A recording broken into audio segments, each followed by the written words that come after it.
Alkene का remaining part पढ़ेंगे alkene part 3 में।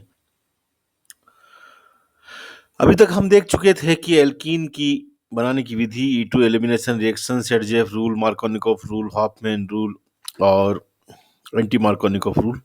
अब कुछ इंपॉर्टेंट रिएक्शंस है एल्कीन की जो बार बार एग्जाम में पूछी जाती है। इस वीडियो में हम उनको कवर करने की कोशिश करेंगे। तुमने छोटी क्लासों में अगर पढ़ा हो, याद हो तो वही है। सबसे पहली रिएक्शन है हाइड्रोबोरेशन ऑक्सीडेशन। हाइड्रोबोरानन ऑक्सीकरण भी कहते हैं हिंदी में इसको, या हाइड्रोबोरीकरण ऑक्सीकरण। When alkene react with diborane B2S6 gives trialkyl borane which on oxidation with alkaline hydrogen peroxide gives alcohol।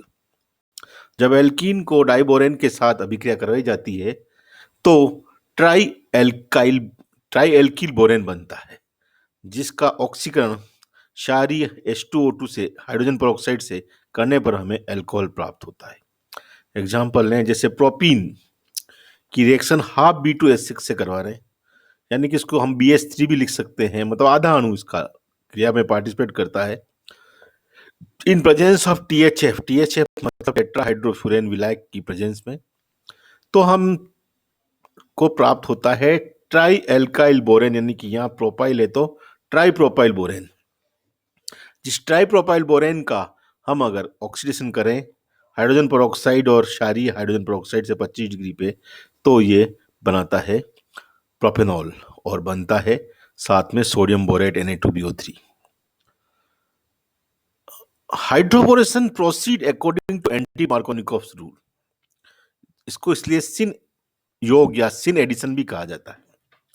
मतलब ये कि OH जो है वो वहां जुड़ रहा है जहां जिस कार्बन पर हाइड्रोजन ज्यादा है, जबकि मार्कोनिकोव नियम क्या कहता है कि उस कार्बन पर जुड़ना चाहिए जहां पर हाइड्रोजन कम होता है। परंतु इसके मैकेनिज्म हम कभी पढ़ेंगे डिटेल में, तो उसमें देखेंगे कि इसमें त्रिविम बाधा के कारण ये जो है एंटी मार्कोनिकोव नियम के अनुसार ही होता है। नेक्स्ट रिएक्शन जो हम पढ़ना चाहते हैं वो है ऑक्सीमर्क्यूराइजेशन रिडक्शन, ऑक्सीमर्क्यूरीकरण अपचयन। Alkene reaction with mercuric acetate, या एल्कीन रिएक्ट विथ लिखना चाहिए था, react with mercuric acetate in the mixture of THF and water gives addition product, यानी कि मर्क्यूरी एडिशन प्रोडक्ट देता है, which on reduction with sodium borohydride gives alcohol. Simple reaction है। Alkyl की reaction जब वाटर और मर्क्यूरिक एसिटेट से करवाई जाती है THF विलायक की उपस्थिति में, तो पहले यौगोत्पाद प्राप्त होता है जिसमें OH लगता है इस कार्बन पर और HgOCO एसिडॉक्सी मर्क्यूरी ग्रुप जुड़ता है इस कार्बन पर, और जो हाइड्रोजन इस वाटर का फ्री होता है वो इसके साथ क्रिया करके देता है एसिटिक एसिड। इस यौगोत्पाद का हम सोडियम बोरोहाइड्राइड से क्षारीय सोडियम बोरोहाइड्राइड से अपचयन करवाएं तो ये ग्रुप हट जाता है यहाँ पे और H आ जाता है और हमें प्राप्त होता है अल्कोहल। लेकिन ये अल्कोहल जो हाइड्रोबोरोनन में अल्कोहल प्राप्त हुआ इससे अलग है। This addition is according to Markovnikov rule. ये योग मार्कोनिकोव नियम के समान होता है। दो रिएक्शन पढ़ी अपन ने। तीसरी रिएक्शन छोटी क्लासों में हम पढ़ चुके हैं, ओजोनोलिसिस या ओजोनी अपघटन जिसको कहा था। 2 स्टेप में होती है। पहली स्टेप में alkene when react with ozone give ozonide, इसको कहते हैं ओजोनीकरण, ओजोनाइजेशन। इस ओजोन जो ओजोनाइड बनता है इसका अगर हम हाइड्रोलिसिस जल अपघटन करें जिंक की उपस्थिति में, तो हमें उल्टे वाई की आकृति में टूटता है और कार्बोनिल कंपाउंड्स या कार्बोनिल यौगिक प्राप्त होते हैं। When alkene react with ozone, then ozonide is formed, which on hydrolysis in presence of zinc give rise to carbonyl compounds। तो कार्बोनिल कंपाउंड बनाने की विधि भी है ये। कार्बोनिल कंपाउंड यानी कि एल्डिहाइड कीटोन। जैसे प्रोपीन की रिएक्शन ओजोन से करवाएं तो ये डबल बॉन्ड टूटता है और यहाँ पूरा ओजोन मॉलिक्यूल लगता है। ओजोन मतलब O3, तो ये ओजोनाइड बना। इस ओजोनाइड की रिएक्शन जब जल अपघटन करते हैं तो ये इस प्रकार उल्टे वाई की आकृति में टूटता है और ये बॉन्ड टूटा और ये बॉन्ड टूटा, यहाँ डबल बॉन्ड आ जाता है। इसी प्रकार से यहाँ डबल बॉन्ड आ जाता है। तो एक तो हमें प्राप्त होता है एथेनॉल, एक प्राप्त होता है मेथेनॉल, मतलब एसिड एल्डिहाइड और फॉर्मेल्डिहाइड।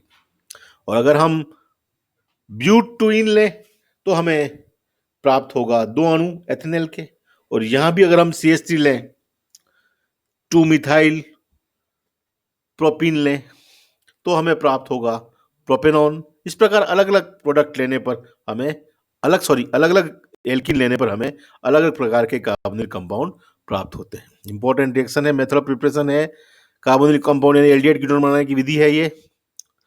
एक और छोटी क्लास में पढ़ा होगा तुमने, बेयर्स टेस्ट, बेयर्स परीक्षण। डबल बॉन्ड का परीक्षण किया जाता है बेयर अभिकर्मक द्वारा। क्या है बेयर अभिकर्मक? एल्केलाइन क्षारीय डाइल्यूट KMnO4 जो होता है, एक्वस सॉल्यूशन ऑफ क्षारीय alkaline KMnO4 is called Bayer's reagent. When alkene react with alkaline dilute aqueous solution of KMnO4 at low temperature, then glycols are formed. In this reaction, KMnO4 solution becomes colorless, so it is test of double bond. क्योंकि इस reaction में KMnO4 का गुलाबी रंग उड़ जाता है, रंगहीन हो जाता है, इसलिए ये डबल बॉन्ड का टेस्ट है। यानी कि यौगिक में अगर डबल बॉन्ड उपस्थित है और अगर हम एल्केलाइन क्षारीय जलीय KMnO4 के साथ अभिक्रिया करवाते हैं कम ताप पर, तो अगर रंग उड़ जाता है KMnO4 का, तो इसका मतलब यौगिक में डबल बॉन्ड उपस्थित है। रिएक्शन क्या होती है कि जैसे एल्कीन है H2O एक्वस सॉल्यूशन है, ऑक्सीजन आती है, क्षारीय KMnO4 ऑक्सीडाइजिंग एजेंट है, ऑक्सीकारक है जो ऑक्सीजन को प्रोड्यूस करता है। इन दोनों की रिएक्शन से बनता है ग्लाइकोल, 1,2 डायोल ग्लाइकोल बनता है और रंग उड़ जाता है। इसको कहते हैं बेयर परीक्षण। ये भी एक ऑक्सीकरण अभिक्रिया है एल्कीन की। इसी प्रकार एक और ऑक्सीकरण अभिक्रिया एपॉक्सीडेशन, एपॉक्सीकरण।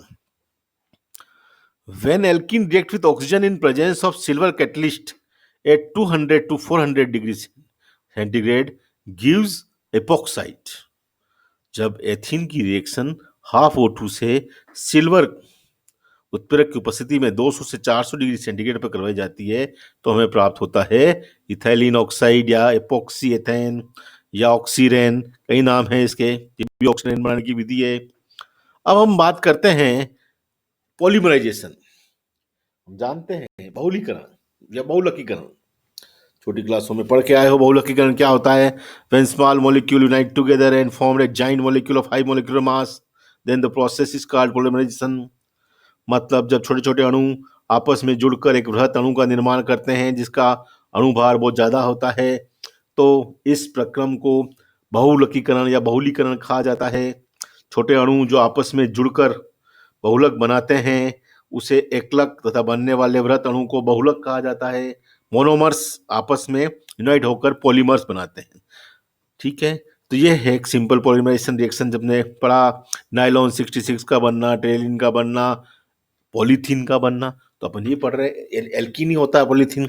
तो सबसे इंपॉर्टेंट रिएक्शन है when n molecule of ethene react together in presence of O2 temperature and pressure give rise to polythene. Ethene के n अणु आपस में जुड़कर क्या बनाते हैं? पॉलीथीन, जहां n अप्रोक्सीमेटली 1000 तक हो सकता है। This type of polymerisation is called addition polymerisation. ये जो बहुलीकरण अपन देख रहे हैं ये योगात्मक बहुलीकरण है या संकलन बहुलीकरण कहा जाता है इसको। क्यों? क्योंकि इसमें डबल बॉन्ड के टूटने से एकलक आपस में जुड़ रहे हैं, इसलिए इसे योगात्मक बहुलीकरण या इसको अपन श्रृंखला वृद्धि बहुलीकरण, चेन ग्रोथ पॉलीमराइजेशन भी कहा जाता है, क्योंकि it is also called chain propagating या चेन ग्रोथ पॉलीमराइजेशन। इसमें चेन बढ़ती है और इसमें क्योंकि डबल बॉन्ड के टूटने से नए सिग्मा बॉन्ड बनते हैं, इसलिए छोटे छोटे अणुओं का या स्मॉल मॉलिक्यूल्स का जो एलिमिनेशन होता है, निष्कासन नहीं होता है। जब एकलक आपस में छोटे अणुओं के निष्कासन द्वारा जुड़ते हैं तो उसे हम कंडेंसेशन पॉलीमराइजेशन, संघनन बहुलीकरण कहते हैं। और यहाँ जो एल्कीन देता है वो देता है एडिशन पॉलीमराइजेशन। अब इस एडिशन पॉलीमराइजेशन को, एल्कीन में होने वाले एडिशन पॉलीमराइजेशन को अपन 3 भागों में बांट सकते हैं: free radical addition polymerisation, cationic addition polymerisation and anionic addition polymerisation. इन तीनों में होता क्या है, क्योंकि इनिशियल 3 स्टेप होती है: chain initiating step, chain propagating step and chain terminating step. तो चेन इनिशिएट करने वाला फ्री रेडिकल होता है इस प्रक्रिया में। इसमें चेन को इनिशिएट करने वाला कैटायन होता है और इसमें एनायन होता है, वही चेन को आगे बढ़ाते हैं, फिर फ्री रेडिकल को जब खत्म करेंगे तो चेन टर्मिनेट होती है। इन पूरा मैकेनिज्म है इसका, आप बुक में पढ़ने की कोशिश करें, नहीं तो हम आगे आगे किसी भी वीडियो में इसको कवर करने का प्रयास करेंगे। एल्कीन इसके साथ ही खत्म हो जाता है। अब नेक्स्ट वीडियो में हम पढ़ेंगे डाइईन। Thank you.